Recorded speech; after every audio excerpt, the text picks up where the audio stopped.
everybody. Good evening and welcome to Spirit Alive. If you have never been to Spirit Alive, my name is Sister Maria Pascuzzi. I'm the director of Spirit Alive, and I welcome you this evening. We have a wonderful opportunity to have back a very popular professor who we had before, who took us through Laudato Si, Dr. Paul Schutt, who is Associate Professor of Theology at Santa Clara University. Tonight, he is going to do the Bible and ecology.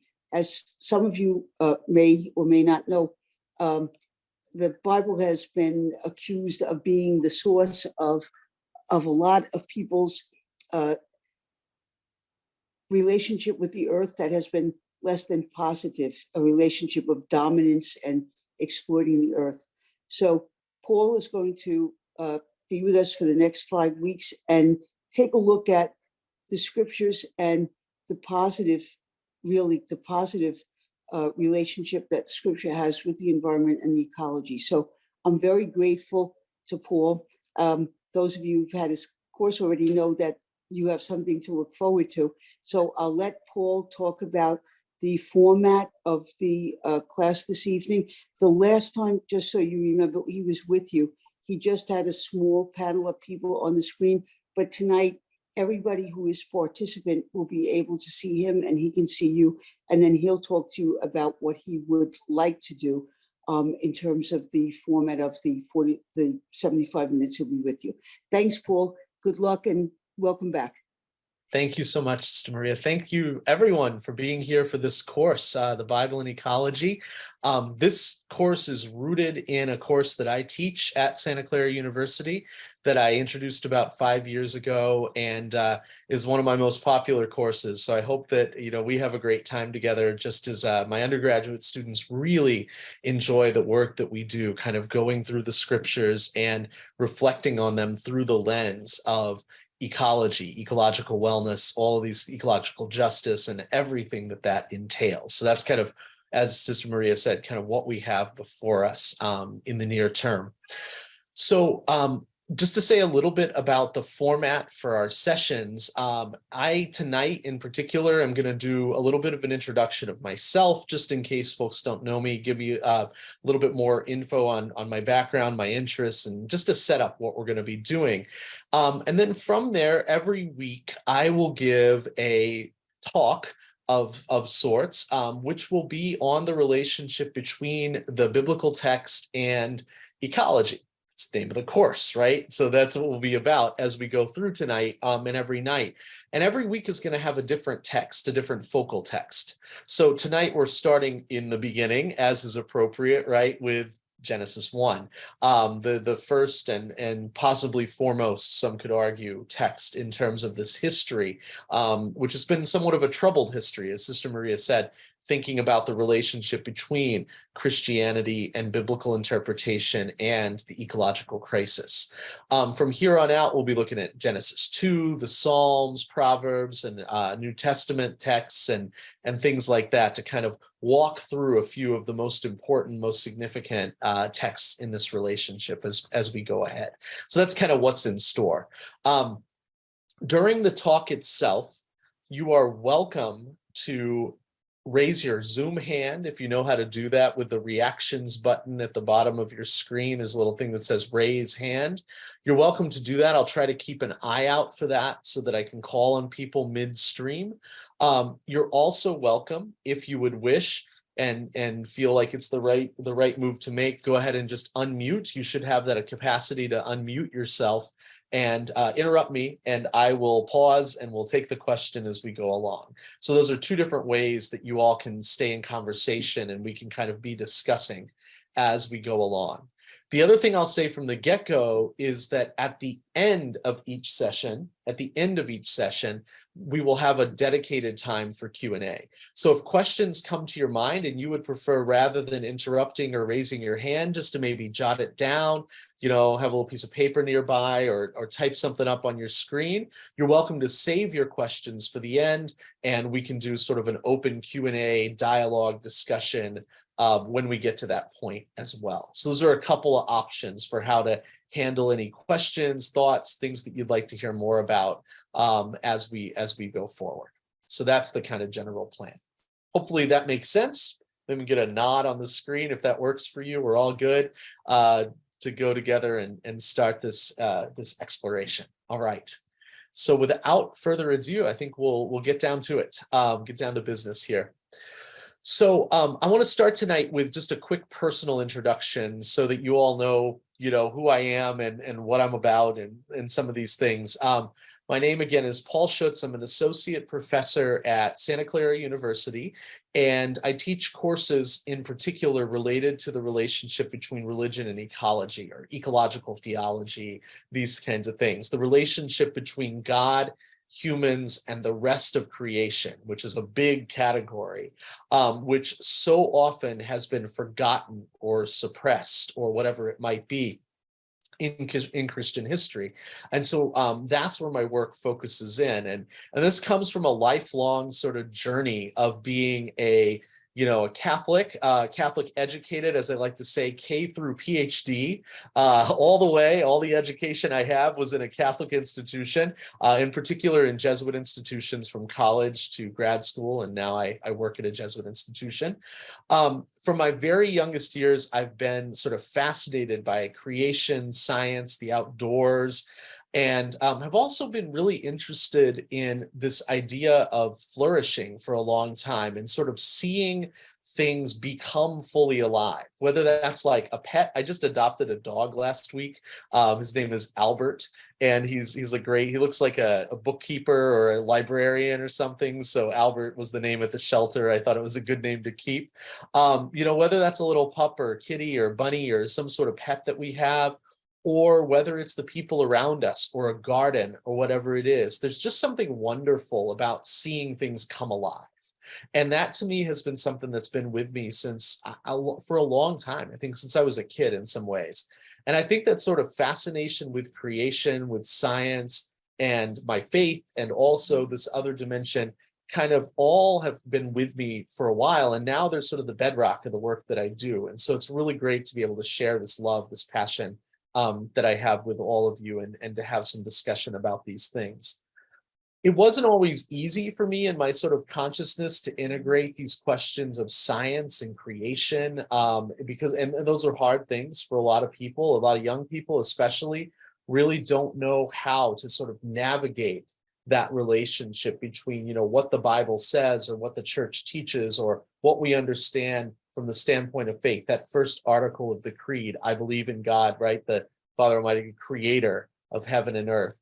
And then what the sciences are giving us. And ecology is, of course, one of those sciences. So we'll say a little bit about that tonight to try to kind of get us into this mindset of thinking in the best possible way, at least what I think is the best possible way, about the relationship between religion and science, theology and science, on this question of creation. Because I think for a lot of people that can be a big roadblock to being able to enter this conversation in a meaningful way. So I hope to give us some resources for thinking with those kinds of things. As I mentioned, I'm largely Jesuit educated, Boston College as an undergrad, Fordham for grad school. I started college as a double major in physics and English. There's my science thing. And then I met differential equations, which ended my love affair with physics. And I'll never forget going to my my undergraduate advisor and saying,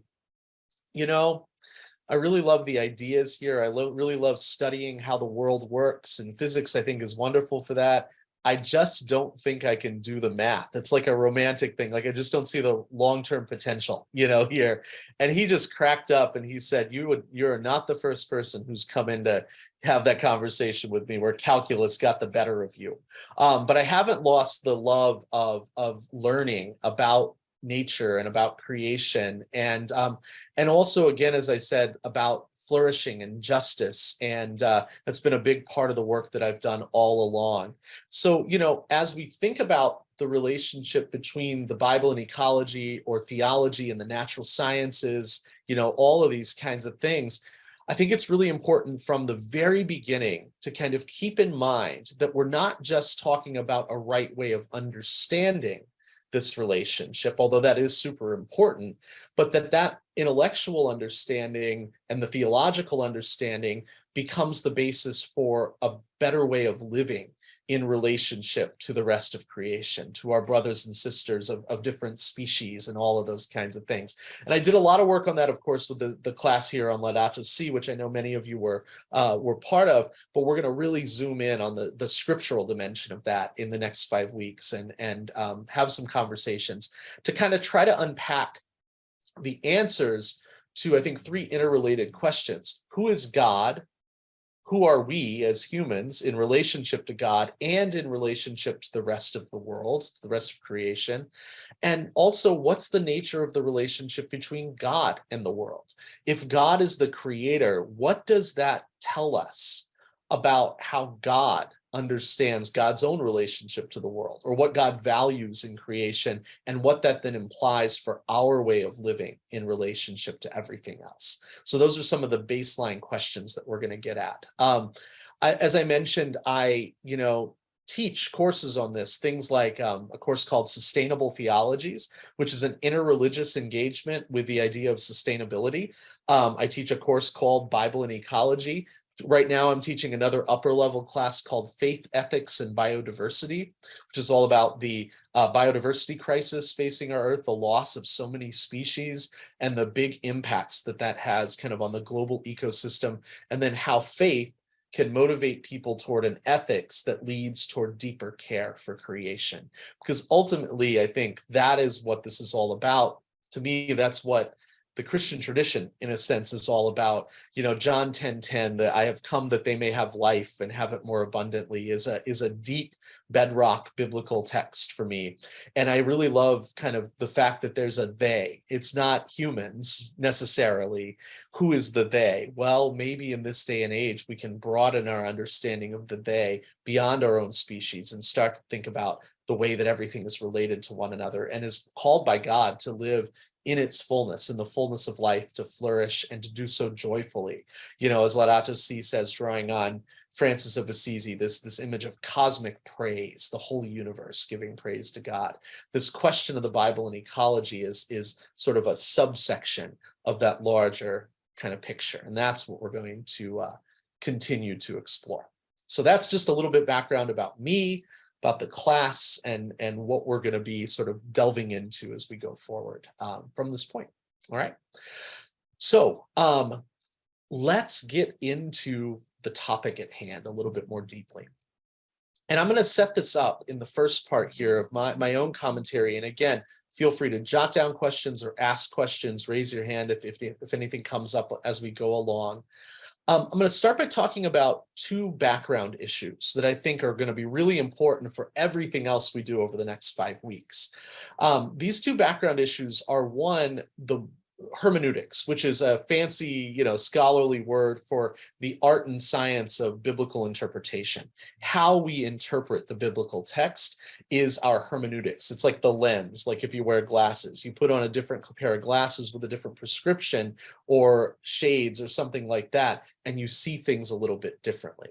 So hermeneutics is all about the lenses that we bring to the text, the way that we read. And just a fun fact, the word hermeneutics begins with, in Greek, H-E-R-M-E, and the missing letter is S. Hermes, if you know Greek mythology, the messenger of the gods. So it's sort of the study of how the message gets delivered, in the same way that Hermes was the messenger of the Greek gods. That's where we're going to be focusing a little bit. And then the second issue, which I've already mentioned, is the relationship between science and the Bible and biblical interpretation. So there are a lot of huge misunderstandings there. And keeping in mind that, ecology is a science, we have to have some categories and some language, some ability to navigate the relationship between religion and science in order to kind of get toward the heart of the matter whenever we actually start to read the biblical text. So I'm going to start by talking a little bit about science and interpretation and those things to set up where we're going to go next. So as many of you know, and I bet if we took a poll, in the room, if I said, whenever you look out at the world or you listen to what people in the media are saying about the relationship between religion and science, the most common thing that comes out is this word, conflict or struggle or opposition, that somehow religion and science rub up against each other in a way that's not entirely helpful. And this debate, this discussion typically centers on the Bible which is our topic of concern, how can the biblical creation narratives, for example, people will ask, be true if something like the Big Bang theory or evolutionary theory is also true, right? How can those two things both be true? Isn't it an either or, that God made things or the sciences explain to us where things came from? So the big figure on this question is a scholar named Ian Barber, who just died a few years ago and did tons of work on this relationship over his career. And when Barber talks about the conflict between religion and science with respect to the Bible, he says that the conflict isn't really about the Bible and science, what the Bible says and what the sciences say. It's actually not even about sort of theological and scientific explanations, but it's about the way that people value a particular kind of interpretation of scripture and the way that people apply a certain interpretation of scientific fact. So it's not really about what's in the Bible or what the sciences are saying. It's about what people believe about what the Bible is saying and believe about what the sciences are saying that generates the conflict. So I'll explain this in a little bit more detail.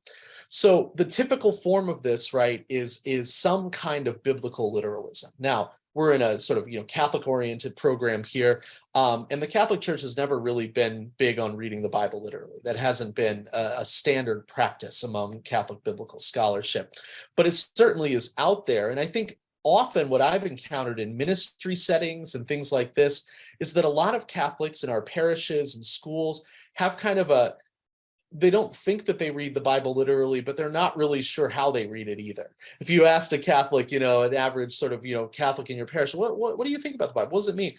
You get kind of this, like, I'm not really sure how to handle, these kinds of things. And so there might not be this perceived conflict between religion and science or science and theology, but there also is still this sort of like arm's length distancing, like, I'm not really sure what to do with that. So I'm going to sort of keep that over here and keep that over there. And I think there are better ways, there are fuller ways that we can kind of think about those things.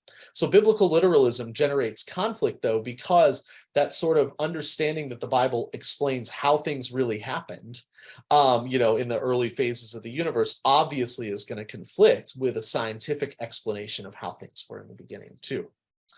On the other hand, on the sciencey side, and I don't say science side because I'll explain why in a minute, on the sciencey side, there is this belief in a thing called scientific materialism.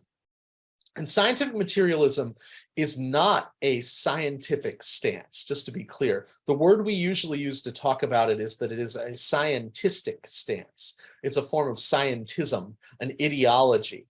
And what scientific materialism says is that everything in the universe is reducible, can be reduced down to material causes. There's no such thing as spirit. There's no such thing as, transcendence. There's no such thing as God that would be included in the things. All that we have is the stuff that's in our brains and in our bodies and in the elements and in the world around us. That's all that exists. That's the full extent of what exists. So one of the common examples here, right, is that people will say, and I'll give you an example of this, God doesn't exist because the sciences will one day explain everything that is. We'll have what scientists sometimes call a theory of everything. And if we have this theory of everything, we'll have a full explanation of everything that goes on in the world. Therefore, there is nothing beyond what goes on in the world. Therefore, God does not exist. Well, I have to say, I think you're making a couple of leaps there, scientific materialists. All right. And here are the leaps that I invite us to think about. The first one is this. Just because a person accepts scientific theory does not mean that they think everything in the world is reducible to material reality, that everything is just stuff, right? The classic example here is to say, we can show, using mapping of brains, that prayer is actually just a bunch of neurons moving around and firing in your brain in a certain way. And that's all prayer really is. There's nothing else there except what's going on in your brain.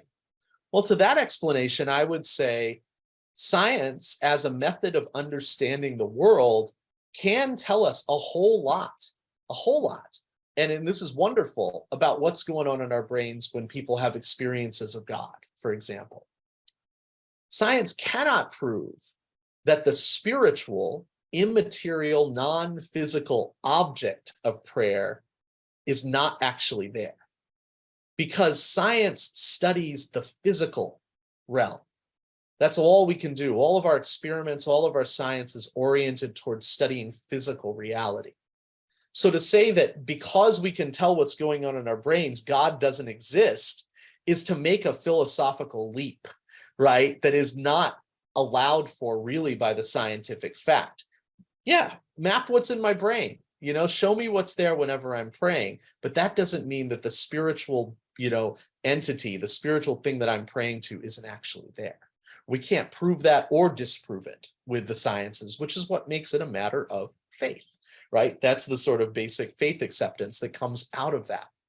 And the second thing I would say here is that there's this sort of understanding out there in the world sometimes that scientists are not generally religious people. And that's true to an extent, just like anything is true to an extent. But there are wonderful practicing Muslims and Christians, Catholics, Jews, who are professional scientists, world-renowned scientists. Recently in the New York Times, maybe some of you saw the article about some Jesuit astronomers who had heavenly bodies named after them. And one of them was William Steger, Jesuit astrophysicist, who was the subject of my dissertation, worked with Elizabeth Johnson on that project at Fordham. And Steger now has an asteroid named for him. So he has a heavenly object, right, named for him. And I just think that that's so cool because, on Sundays and on the weekends, he was given retreats and saying masses. And in his day-to-day, he was practicing as a professional astrophysicist and published hundreds of articles in astrophysical journals, never once suggesting that he was going to insert God into one of his equations, explaining, black holes or something like that. But he was motivated by a deep conviction that God was the reason why we exist at all. God is the ultimate reason why creation, which is beautiful and wonderful and magnificent, is around us, and that can be an actual motivation to sort of scientific investigation. So that's one example. The other one, which might even be a bigger one, is the story of Georges Lemaitre. I don't know if people are familiar with Georges Lemaitre, Belgian Catholic priest, and also the original proponent of the Big Bang Theory, right? So the person who came up with the original version of the Big Bang Theory wrote out all of those complicated equations that my brain is not capable. I need God's grace to understand that at all. But Lemaitre was a Belgian priest who was the one who formulated the theory that Einstein himself said is the most elegant and accurate depiction of the early history of the universe that he had ever seen. And that's Einstein. I mean, his name means smart, right? We use his name to mean smart. So I trust his opinion on the matter. So whether it's Steger or whether it is Lemaitre, that we're talking about, there is this whole history of witnessing to other ways of thinking about the relationship between religion and science. And the Bible then comes into play, because then we have to ask, okay, well, what does all this mean? What is all this talk of there not being conflict and there being ways of bringing these two things together? What does all that mean for how we understand the Bible? Well, I want to go to Steger here just for a minute. He talks about the distinction between the stories of creation as cultural cosmologies on the one hand and physical cosmologies on the other. And he says, the biblical creation texts are not physical cosmologies. Physical cosmologies are what the sciences give us. They're mathematical models rooted in experimentation and observation that tell us the history and the way that the world works. They tell us about physical reality. That's what they do.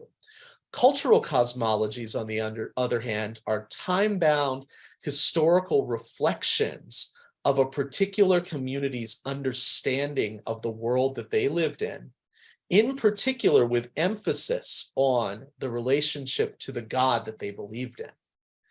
So the biblical stories of creation, be they from Genesis or the Psalms or later reflections, right, are cultural artifacts that tell us about how these ancient peoples understood the world that they lived in light of their relationship to the God that they believed in.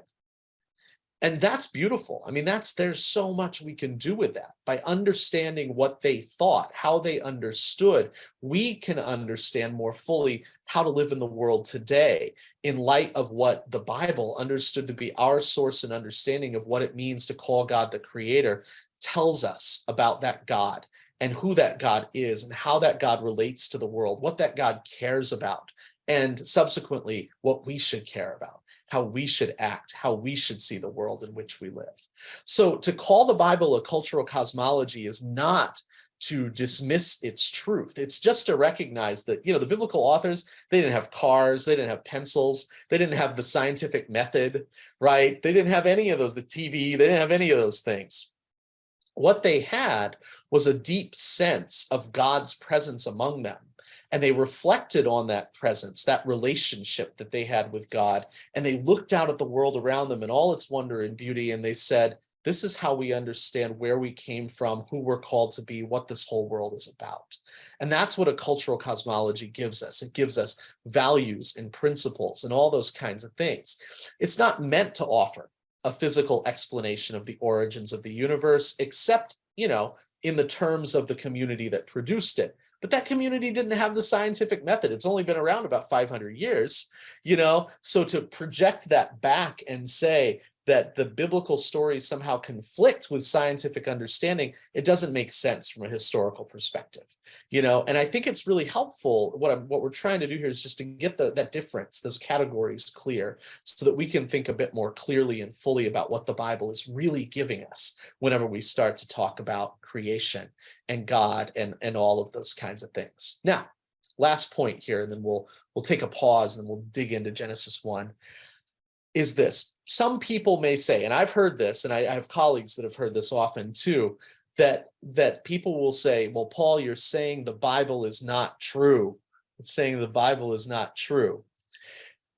And I would say, I'm not sure. Here's what I would say to that. As an explanation of the physical origins of the universe, understood according to the rigorous methods and standards of verification that are used by the sciences, well, in that sense, the Bible cannot be said to be true. Or at least, maybe there's a better way to put this. The word I actually like to use is accurate. The Bible does not offer an accurate representation of the physical origins of the universe. But as an authentic representation and library, encyclopedia of the beliefs and values and commitments and worldview and the understanding of the relationship between God and the world through the lens of a particular people of faith, every word of the Bible is true. Because that's what it's meant to do. It's meant to tell the story of the relationship between God and the world through the lens of a particular faith tradition. First, the Jewish tradition, and later the Christian tradition, as they are linked through that history. So the Bible can't be tested in a laboratory. It's tested in human experience. It's tested in communities of faith who make sense of their lives by reading these ancient stories and asking about their significance for their understanding in the present day of the world they live in and the God that they believe in, the God that they believe.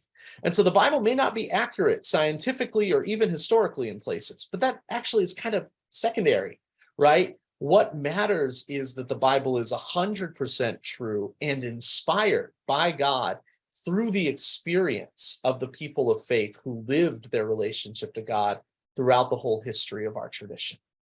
And that, to me, is where the richness really, really, really starts to come out. And of course, this means, right, that the Bible needs to be interpreted and reinterpreted and understood in new ways and new circumstances, especially when we recognize, of course, the Bible is not only written in a pre-scientific context, but a deeply patriarchal context, a deeply unjust context where, slavery was sort of a norm and all these kinds of things. We have to deal with those issues. And those are the gifts of feminist and liberation, biblical interpretation methods. They give us insights to allow us to sort of wrestle with those issues and unpack, as Dei Verbum, the document from Vatican II, says, the saving message of Scripture. What is the saving message of Scripture for us in the present day in light of the real world circumstances we're facing, one of which, a preeminent one of which, is, of course, the reality of ecological degradation. So to wrap this up, what does that mean for the claim that God is the creator? God created the universe, right? Which is what we're going to get right from the get-go and whenever we turn to Genesis 1 in a minute.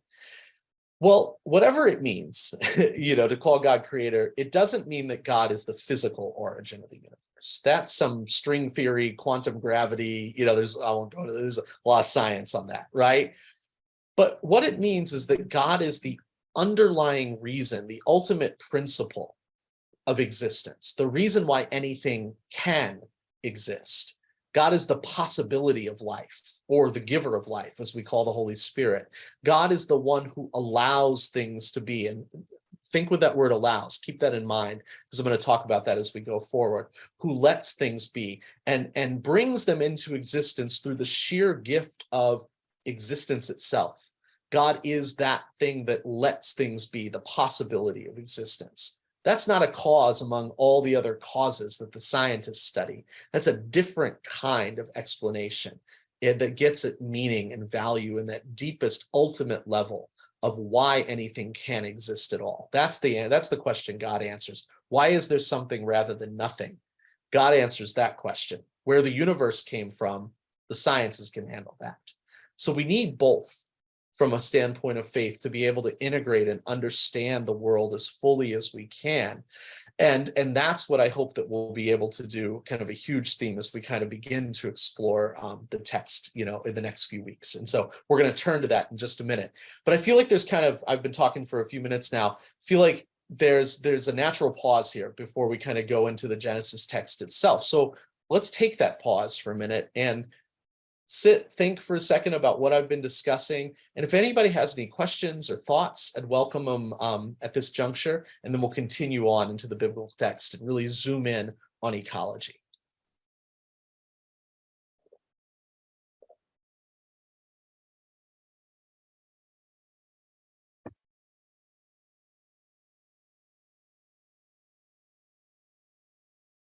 Right, going once, say going twice. All right, let's forge ahead and get into the nitty-gritty of the text here. On your screen now, you should see the text of Genesis 1. Does everybody see that?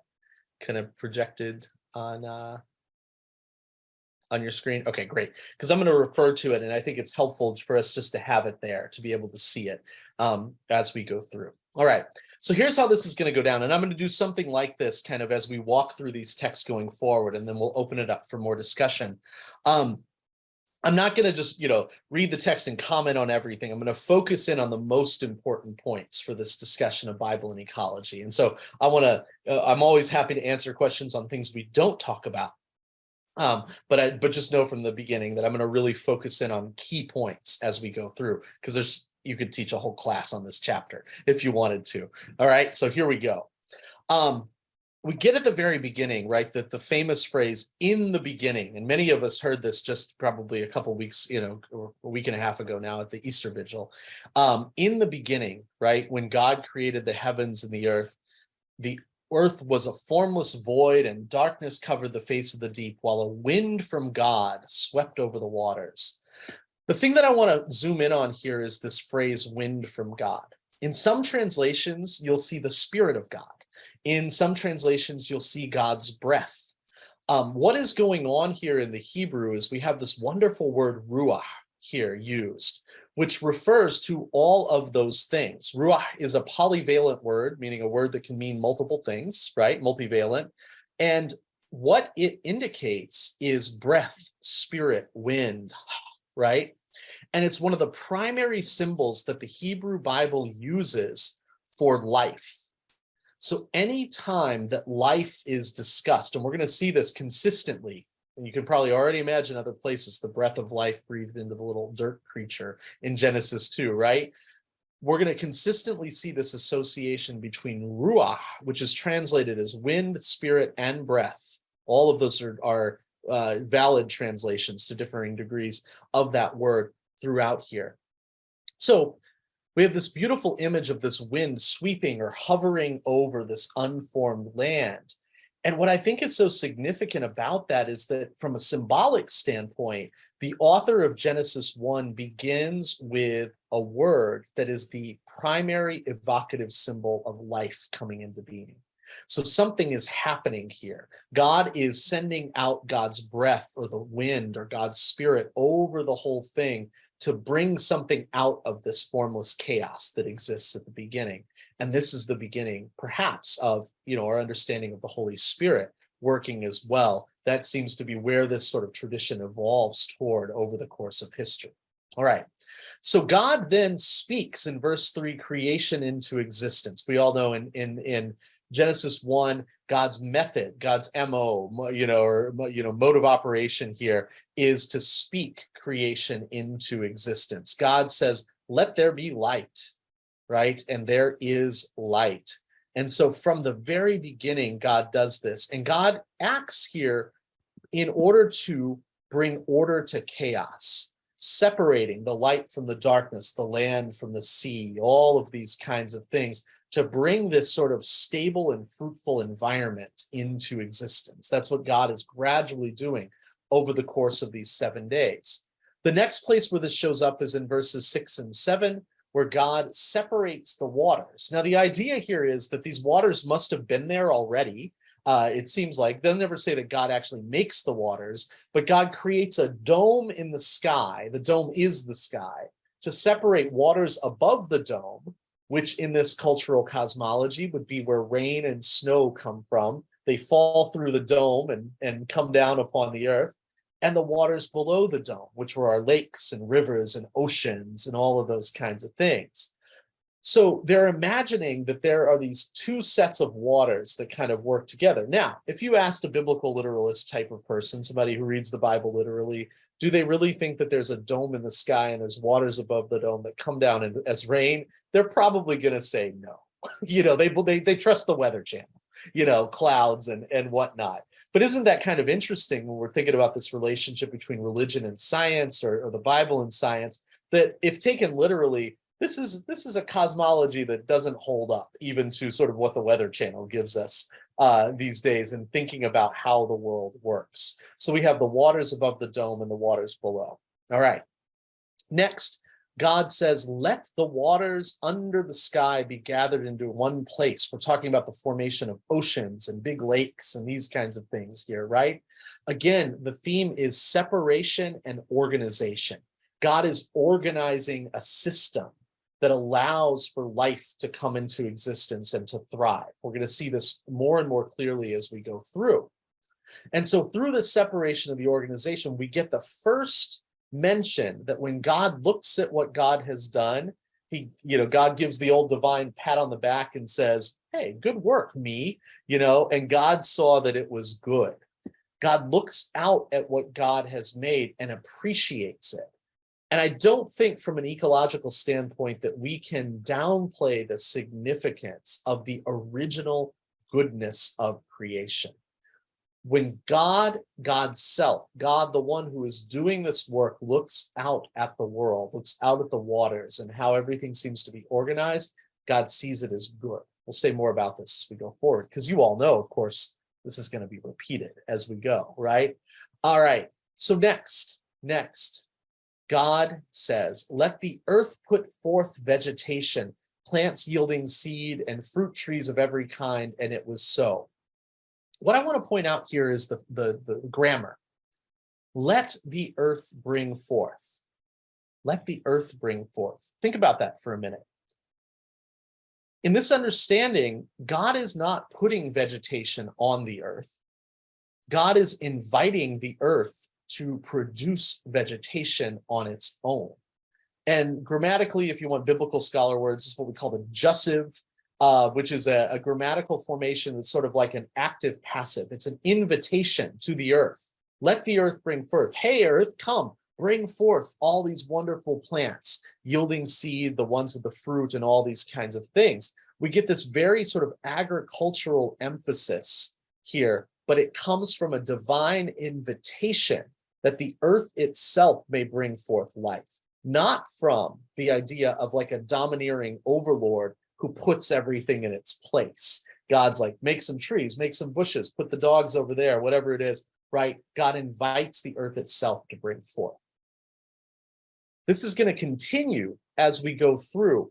After the creation of the lights and the dome of the sky, the sun and the moon, we get this wonderful little glimpse into their cosmology, right? That there's signs for seasons and for days and years. The authors of this text had a calendar. They had a sense of the rhythms of nature and of time, and that's encapsulated here. And then again, as we go through, we get the declaration of goodness. And then again, we get this jussive construction where God says, now let the waters bring forth swarms of living creatures, and let birds fly across the dome of the sky. Note that. Again, God is not putting the creatures in the water and in the sky, but inviting the waters to bring them forth, calling life out of the environment that God has made. The first thing that God does is create the waters and the land and all of those things. And then God invites those things, the waters and the land and the sky, to be fruitful, to produce, to bring forth life.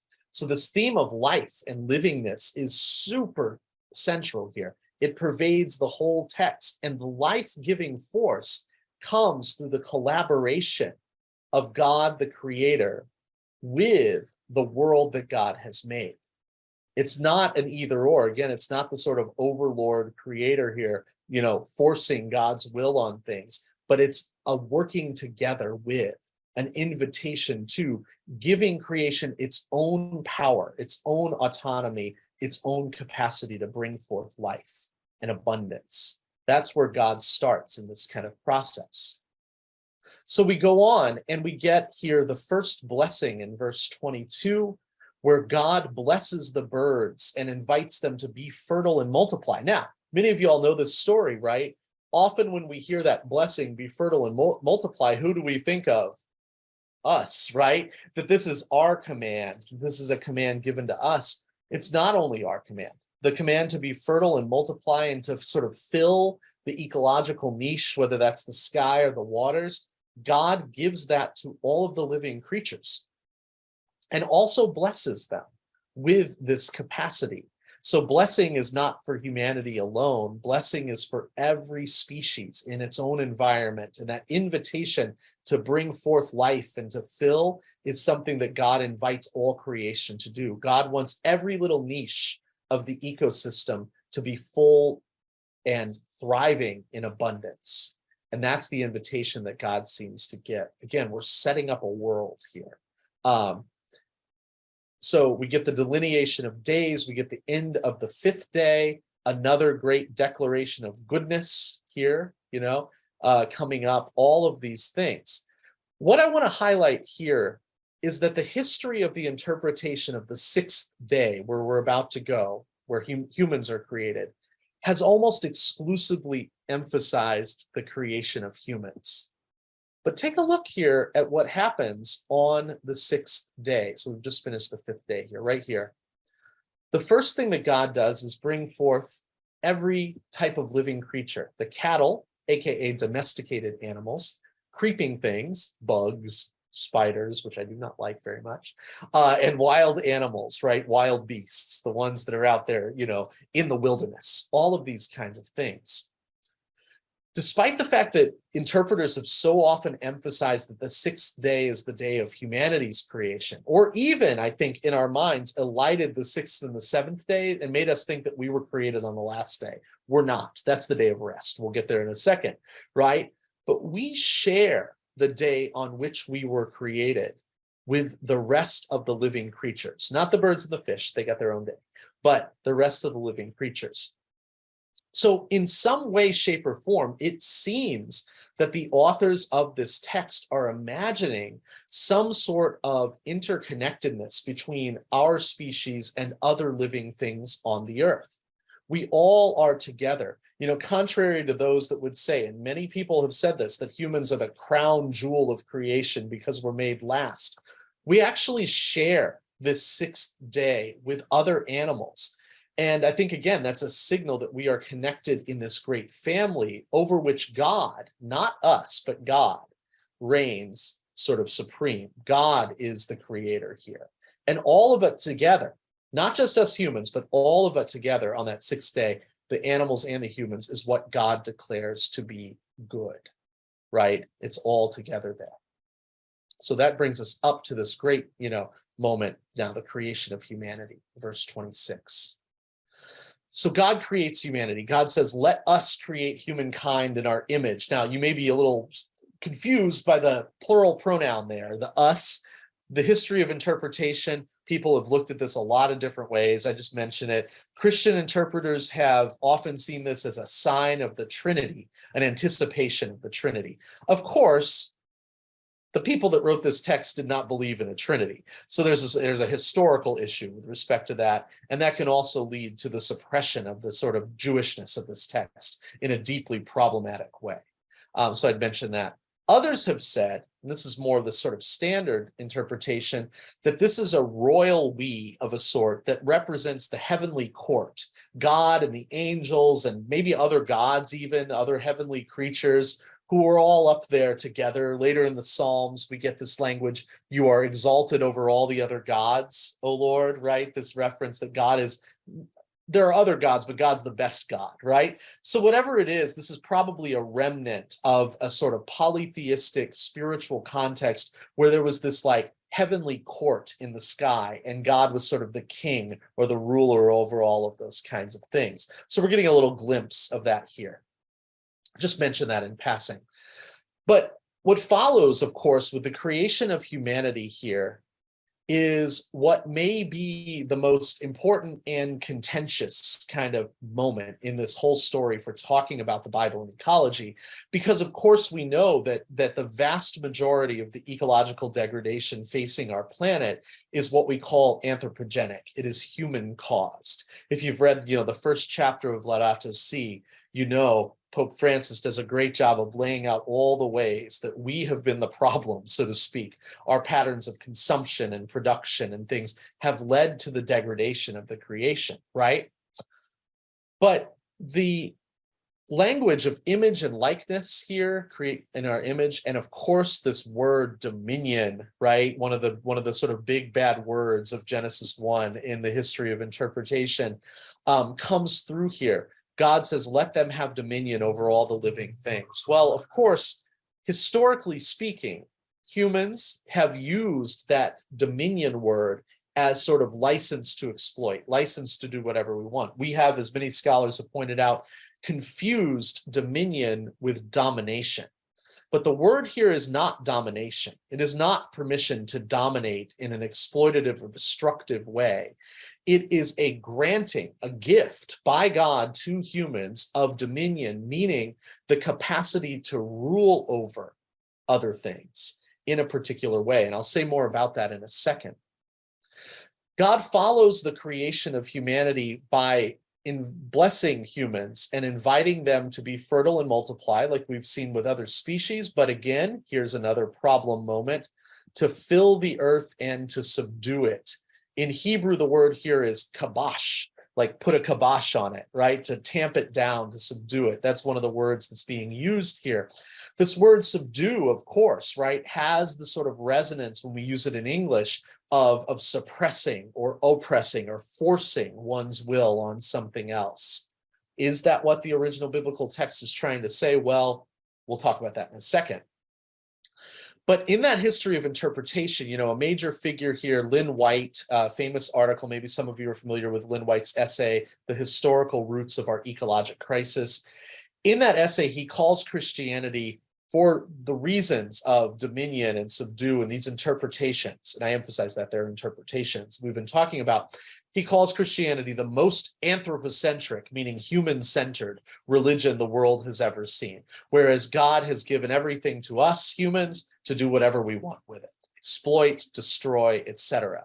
This idea of anthropocentrism is super important when we talk about the Bible and ecology, because anthropocentrism is a system sort of values that sees whatever matters to us humans. Now, typically it's been white male humans historically when we use that category, but what allows us humans to do whatever we want as long as it advances our interests and seems to be good for us, right? So we might ask which humans. Certainly in the period of slavery, it was not Black humans, right?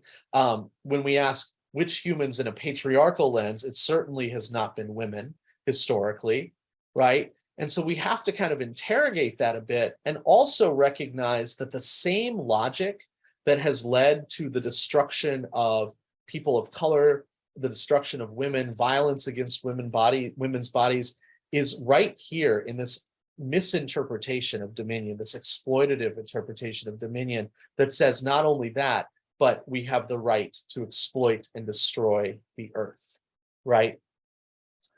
But a proper understanding of dominion, scholars have said, starts with asking the question, if to have dominion means to rule over, and it is a delegated responsibility, humans are God's delegates in the creation, then we have to ask the question, well, what kind of king or what kind of ruler, queen, are we talking about when we talk about God?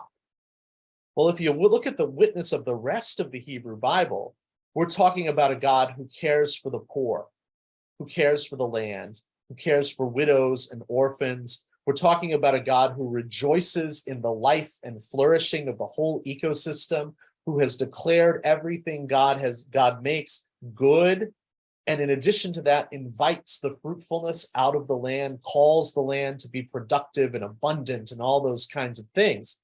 That's the kind of God we're talking about. So if we are, as humans, granted dominion, the right to carry out the will of that God, then wouldn't it be the case that to have dominion means not to be given license to kill, to destroy, to exploit, to suppress, all of those things, but to carry out God's life-giving will in the mode of God's care for the poor and widows and orphans, God's mercy and compassion, God's abundant love toward the whole of creation, so that we become sort of instruments of God's invitation that all creation may have abundant life, may be fertile and multiply, may bring forth that. That, scholars say, is the right or proper understanding of dominion. Now, that's not to downplay that word hasn't been exploited in ways that have been incredibly destructive, right? That is the case. That is the case. But there is this alternate interpretation that corresponds, I think, even better with what the text says here when God in the last verse looks at everything God had made and indeed says, now it is very good. The Hebrew here is more like stupendous. It's wonderful. It's just the best, right? Think about that from an ecological standpoint. Well, every species in its own right is good. Water and light and air and all of those kinds of things are good in and of themselves. But when we think about it from the standpoint of ecology, it's really the whole system that is wonderful. It's the way in which all of the different species and rocks and trees and forces and water relate to one another that creates the possibility of this abundant life. And isn't it interesting that the ancient authors of this text imagine God not as an overlord who imposes God's will on creation, but as someone who gives an invitation that creation may flourish in its fullness, and upon witnessing everything together working in its fullness, calls it not just good, but excellent, wonderful, very good, right? There's a profound ecological insight in that sense, because that's how we understand from the standpoint of ecology, the way that ecosystems work. The whole is greater than the sum of its parts, you know? Now, coming to a close here, some people may doubt that interpretation, be like, look, Schutz, you progressive nut, you've got all these like fancy biblical interpretation ideas. I want to point out one little thing here that is often missed in this, and it has to do with what we eat and what other creatures eat. Take a close look at verses 29 and 30 here. When God invites people to eat, they're talking to humans here first, God says, I have given you every plant yielding seed, every tree with seed in its fruit, you shall have them for food. What's missing? Meat, animals, all of those things. In the original order of creation as God makes it, there is no violence. God creates a perfectly peaceful and abundant, flourishing original order of creation. There is no violence. And so the violence associated with killing other things to eat them is not here.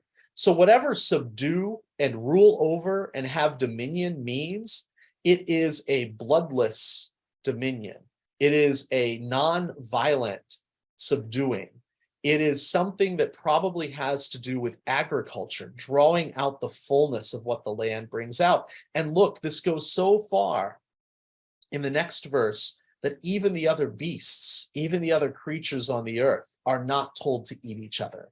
They are told to eat the green plants. So the authors, in this interesting way, these ancient authors imagine this like vegetarian original order of creation, which is really not about being vegetarian. It's about being nonviolent and that there is no bloodshed in God's perfect creation. It's all abundant life. And I think that that is just a wonderful kind of way to kind of bring us together around the themes of this first text, because the story that opens with ruach, that divine wind and breath, right? The word that in the imagination is the very synonym for life, for livingness, shows us through the rest of the story a God who desires life, who loves life, who calls life into being, not by imposition, but by invitation, that the earth itself and all of the creatures on it can bring forth the fullness of life. And that includes us.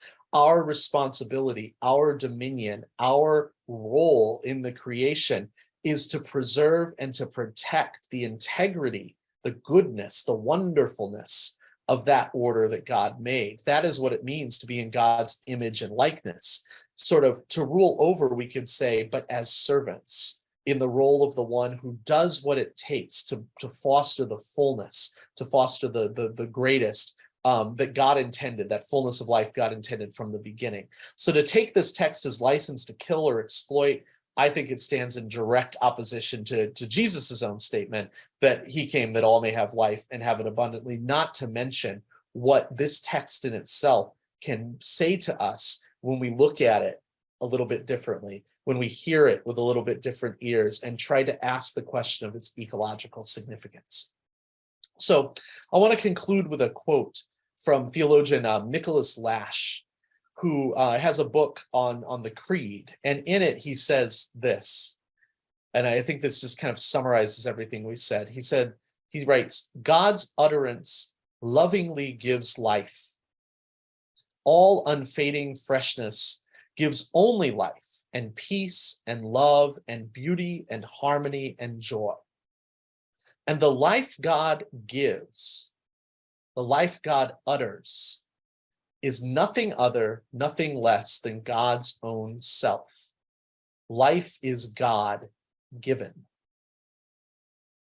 And I just think that that is a beautiful way to think about what this text can contribute to our understanding of creation and our place within it.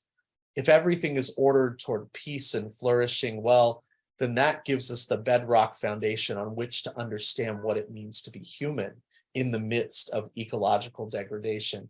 Because really, there shouldn't be ecological degradation. We should have been living according to this from the start, right? And that is going to lead us to the day of rest, the conclusion, of course, of this first story, and bring us into the second story in the Garden of Eden, the book of Genesis 2, which we'll talk about along with chapter 3 next week. So I invite you all to read over Genesis chapters 2 and 3 for next week, if you will, just to have a little primer to get us into it. All right.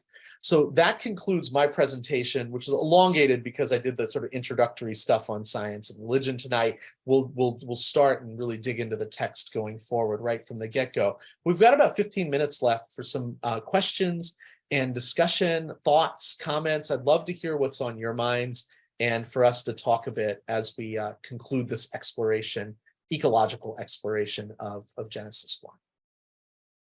So I turn it over to you.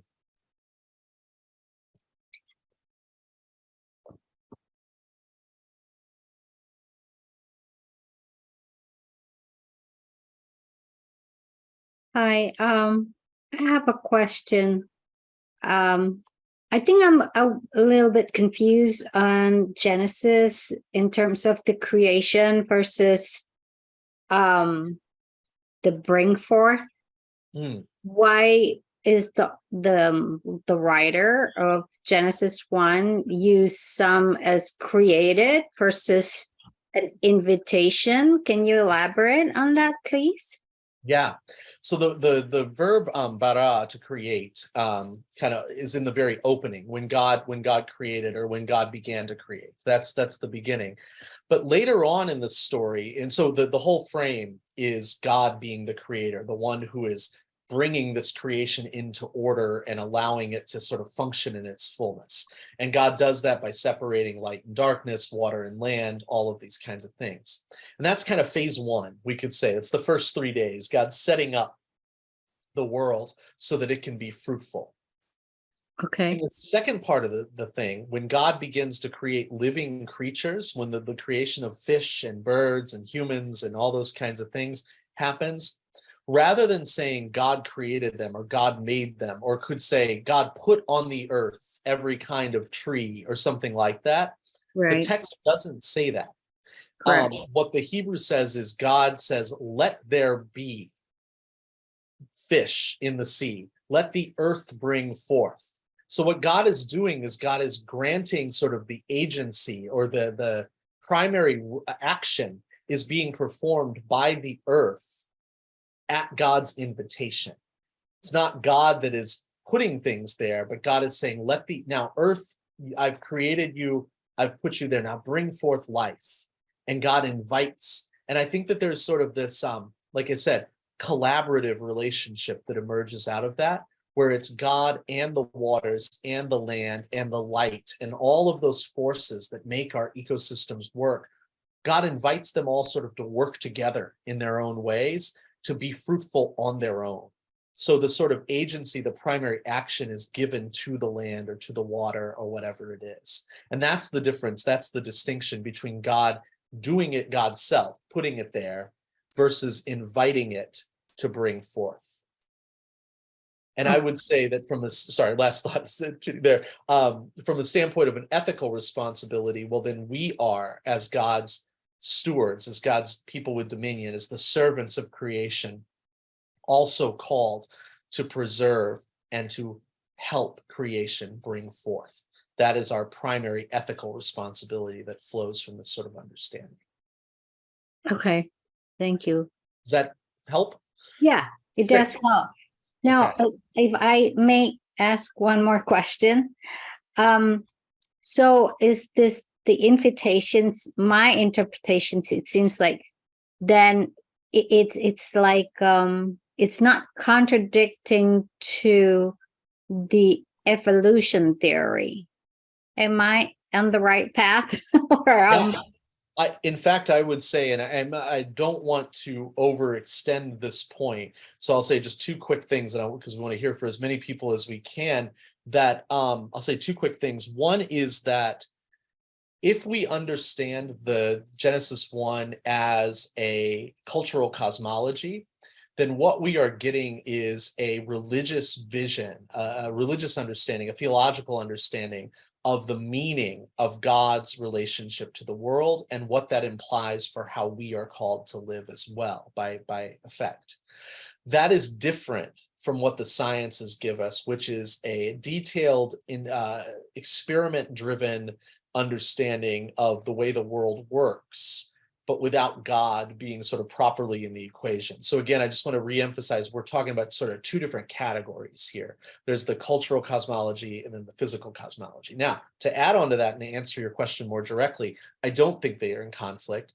And I personally try to practice as much sort of intellectual humility or epistemological sort of reserve about the way that I talk about these things, because I don't think that there's any evidence, since we're dealing with a text from a non-scientific period in history, that it also is counterproductive to try to impose contemporary science and say, oh, look, they actually work together. I think we should be careful, very careful about doing either of those things. But I will say this, it's more consistent with evolutionary science to say that the waters brought forth life on their own than it is to say that God put every little fish in the sea. And take that for what it is, do with it what you will. I personally would put pretty strict limits around it, but I think as an observation, it's interesting to note the consistency with the idea that the land and the water brought forth life on their own, and the consistency of that with evolutionary theory versus the sort of idea that God like forcibly planted all the trees or something like that. Okay, thank you. Yeah, you're welcome. Other questions, comments, thoughts?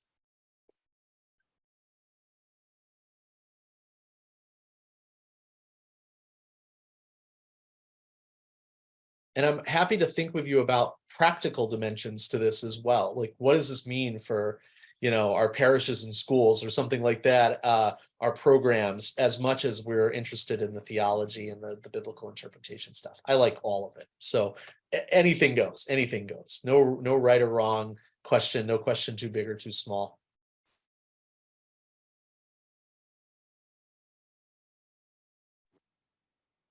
Hi, Paul. Hi.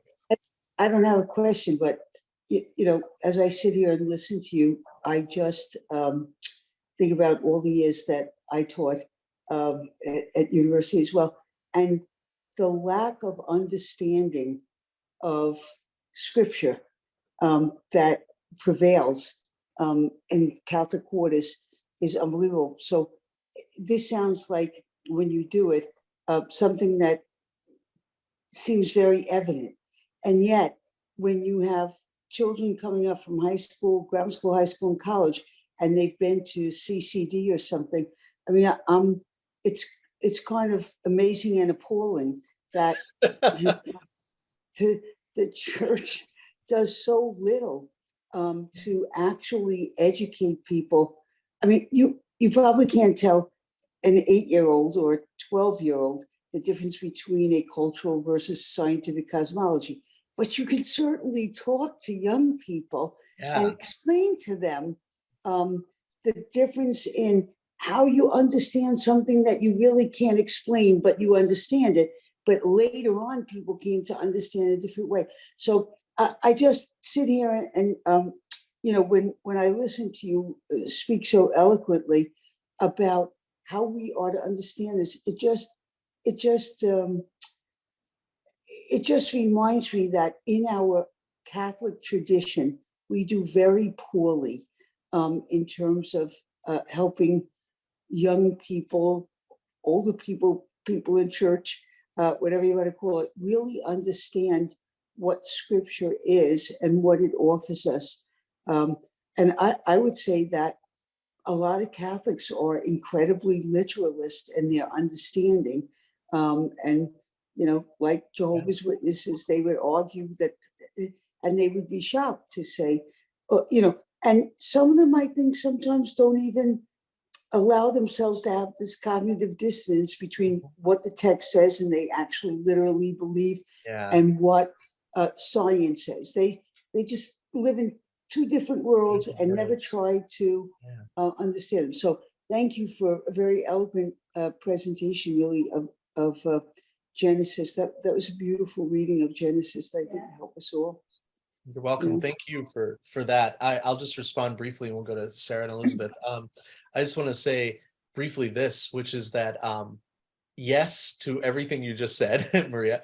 And I encounter this in my classrooms, quarter after quarter after quarter. Whether students are Catholic or not, they consistently report that they have never heard anything approximating this kind of interpretation of Genesis. It's always about humans. It's always somehow about us. So there's that. And the other thing that always surprises me is that there is, to me, that distinction between physical and cultural cosmologies is just such an easy sort of conceptual framework for thinking about this stuff. And it resolves so many issues just by clarifying, what something is and what it isn't, so that we can talk about it more fully and really engage it more fully. And I wish we were doing more of that kind of work, because as you say, we're not, And the last thing I'll say is that 2 years ago at the Easter Vigil, we had or 3 years maybe, we had our Easter Vigil outside because of COVID and everything at the university. And I was playing the piano, I was doing the music for it. And during the Exultet, when it started to talk about the mother bees, two big old bumblebees came next to me at these flowers that were right beside this flower bed, right beside where the piano was, and started buzzing around. And I just was so taken with that, because I've been in churches my whole life, but I've been in the church, and I've never been able to see the mother bees buzzing around when we talk about this beautiful creation imagery. And then to hear this story read outside, hear Genesis 1 proclaimed outside, it's such a different experience. Maybe that's a takeaway for us. Sit out in your garden, sit out, somewhere, go to a park and read this text and look at the world around you and see what it does for sort of your ecological consciousness. For me, it was a profound shift in thinking about that stuff. So I really appreciate that. Sarah? Yes, thank you so much. This is absolutely wonderful. I have more of a comment than anything else. I'm a temporary professed sister right now, which means I'm new and exploring ministry opportunities, and eco-justice seems to be where I'm navigating towards. Wonderful. And because of that, I'm enrolled in an urban ecology class at Loyola Marymount University. I'm in Southern California. Oh, you're out here, yeah. Yeah, and the professor was really excited about having me in class, because he's like, oh, great, I want to have you talk about science and faith and that relationship. And I didn't have the heart to tell him, well, I haven't started my master's in theology yet, and I didn't go to Catholic school, so unfortunately I didn't feel very well prepared to comment on it, but now I do. So I'm still processing everything you said, but wait until next class. I can't wait to share what I've learned. Oh, wonderful. And if you ever want to talk more, please let me know. I'm always happy to chat about these things. Thank you. Thank you. Yeah. Elizabeth? My question has to do with, how is it that we can begin to shift so much of our faith development, our dogma, our doctrines are all based on the second Genesis story, which have been such a downer. And we continue to grovel around in sin, and it seems like we never get out of it. And we become kind of codependent on not taking action ourselves as what Genesis 1 would produce. So I guess it just leaves me in this huge conundrum of how will we ever shift from second Genesis to first Genesis? Yeah. Well, I'm happy to respond to that. And my primary response to that is come back next week, because we're going to do this rereading of Genesis 2 and 3 in the same way that we reread Genesis 1 tonight with this ecological. And also we'll talk about gender next week too, because of course the relationship between men and women is wrapped up in the punishment, after the so-called fall. So we will be talking about those things in depth next week. But just for right now, recognizing we've got about a minute left here, I just want to say this.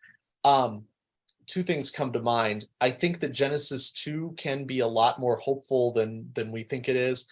The other thing is too, that the biggest issue as I see it is, yes, there is the issue of which text we're emphasizing. And then there's the bigger issue, which is our whole way of approaching, the hermeneutics, the way of interpretation, what's getting preached, what's getting taught in CCD, what's getting taught in Sunday school, in Catholic education, all of this kind of stuff. I think this kind of connects with what Maria was saying earlier, that there is this alternative way of introducing these texts and concepts that can be really fruitful. And I'm a big fan of sort of, rather than trickle down approaches, I think we've had enough of that in the church, the top down, trickle up approaches, so to speak, or something, whatever that would be, you know, where we start to plant the seeds of these interpretations in our local communities by talking with our priests and teachers and all this kind of stuff about the insights that we gain and the alternative ways of looking at these things.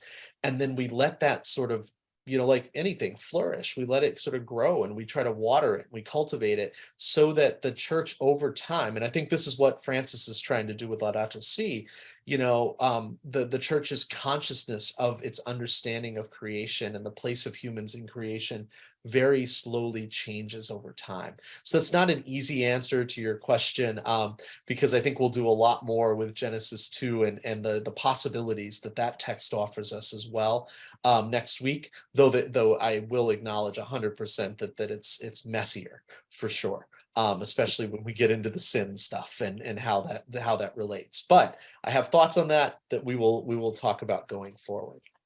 So Thanks, Paul. thank Thanks, you. everyone, for coming. We'll see you again next Tuesday night. Yes, Great. thank you Thank so you. much. Come back, bring a friend. See you Good then. night. All right, bye-bye.